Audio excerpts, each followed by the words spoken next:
സമസ്തയ്ക്കുള്ളിൽ തർക്കങ്ങൾ ചർച്ച ചെയ്യാൻ വിളിച്ച കേന്ദ്ര മുശാവറ യോഗത്തിൽ വാക്കേറ്റം. സാദിഖ് അലി തങ്ങൾക്കെതിരെയുള്ള ഉമർ ഫൈസി മുക്കത്തിന്റെ വിവാദ പരാമർശം ചർച്ച ചെയ്യാൻ തുടങ്ങവേ ജിഫ്രി മുത്തുക്കോയ തങ്ങളും ഉമർ ഫൈസി മുക്കവും തമ്മിൽ വാക്കേറ്റം ഉണ്ടായി. തർക്കത്തെ തുടർന്ന് ജിഫ്രി തങ്ങൾ ഇറങ്ങിപ്പോവുകയും യോഗം പിരിയുകയും ചെയ്തു. പ്രശ്നങ്ങൾ ചർച്ച ചെയ്യാൻ പ്രത്യേക മുശാവറ യോഗം വിളിക്കുമെന്നും ജിഫ്രി തങ്ങൾ പറഞ്ഞു. സമസ്തയിൽ ചേരിതിരിഞ്ഞുള്ള വിഭാഗീയത നിലനിൽക്കുന്ന സമയത്താണ് കേന്ദ്ര മുശാവറ യോഗം ഇന്ന് കോഴിക്കോട് ആരംഭിച്ചത്. മുശാവറ യോഗം ആരംഭിച്ച് 1.5 മണിക്കൂർ പിന്നിട്ട ശേഷമായിരുന്നു ഉമർ ഫൈസിക്കെതിരെയുള്ള പരാതികൾ മുശാവറ യോഗം പരിഗണിച്ചത്. ചർച്ച ആരംഭിക്കാനിരിക്കെ ജിഫ്രി തങ്ങൾ ഉമർ ഫൈസിയോട് യോഗത്തിൽ നിന്ന് മാറിയിരിക്കാൻ ആവശ്യപ്പെട്ടു. യോഗത്തിൽ നിന്ന് മാറി നിൽക്കാതെ ഉമർ ഫൈസി മുശാവറ യോഗത്തിൽ തുടർന്നാണ് ജിഫ്രി തങ്ങളുമായും മുശാവറയിലെ മറ്റൊരംഗമായ ഡോക്ടർ ബഹാവുദ്ദീൻ നദ്വിയുമായും വാക്കുതർക്കമുണ്ടായത്. ഇക്കാര്യം ന്യൂസ് മലയാളത്തോട് ബഹാവുദ്ദീൻ നദ്വി സ്ഥിരീകരിച്ചു. എടവണ്ണപ്പാറയിൽ അദ്ദേഹത്തിന്റെ പ്രസംഗത്തില് ചില ലക്ഷണങ്ങളൊക്കെ പറഞ്ഞു. ഖാദി ഫൗണ്ടേഷൻ അതിനെ സംബന്ധിച്ച് പരാമർശിച്ചു.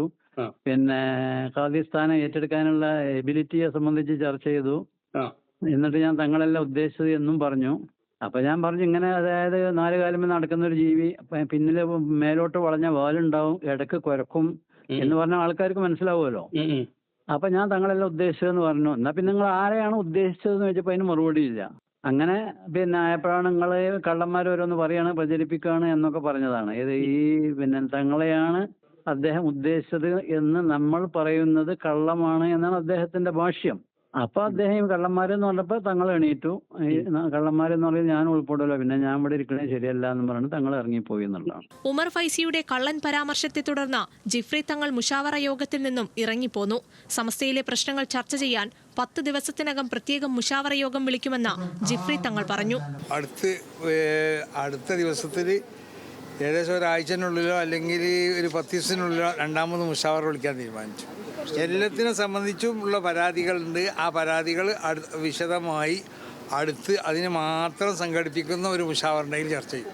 എന്നാൽ സമസ്ത പ്രസിഡന്റ് യോഗത്തിൽ നിന്നും ഇറങ്ങിപ്പോയി എന്ന വാർത്ത അടിസ്ഥാനരഹിതമാണെന്നും സമസ്ത നേതൃത്വം പ്രതികരിച്ചു. യോഗം സമയക്കുറവ് മൂലം മറ്റ് അജണ്ടകൾ ചർച്ച ചെയ്യാൻ മറ്റൊരു ദിവസം പ്രത്യേക യോഗം വിളിക്കുമെന്നും പുറത്തിറക്കിയ പത്രക്കുറിപ്പിൽ വ്യക്തമാക്കി. സമീപകാലങ്ങളിൽ സമസ്തയിൽ ചേരിതിരിഞ്ഞ് വിഭാഗീയത ഉണ്ടായപ്പോഴും അത് രമ്യമായി പരിഹരിക്കാനാണ് ജിഫ്രി തങ്ങൾ ശ്രമിച്ചിരുന്നത്. സമസ്തയിലെ ലീഗ് വിരുദ്ധ പക്ഷം മലപ്പുറത്ത് നടന്ന സമവായ ചർച്ച ബഹിഷ്കരിച്ചിരുന്നു. എന്നാൽ മുശാവറ യോഗത്തിന് ശേഷം ലീഗ് വിരുദ്ധ പക്ഷത്തോടും ചർച്ച എന്ന സമീപനമാണ് ജിഫ്രി തങ്ങൾ സ്വീകരിച്ചിരുന്നത്. കൂടാതെ സാദിഖ് അലി തങ്ങൾക്കെതിരായുള്ള ഉമർ ഫൈസിയുടെ വിവാദ പരാമർശത്തിന്റെ പശ്ചാത്തലത്തിലും അദ്ദേഹത്തെ സംരക്ഷിക്കാൻ ജിഫ്രി തങ്ങൾ ശ്രമിച്ചിരുന്നു.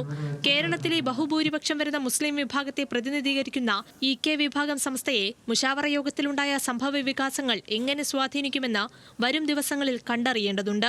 കൂടാതെ കേന്ദ്ര മുശാവറയിലെ ഉമർ ഫൈസിയുടെ ഭാവി എന്തെന്നും ചോദ്യചിഹ്നമാണ്. ന്യൂസ് മലയാളം, കോഴിക്കോട്.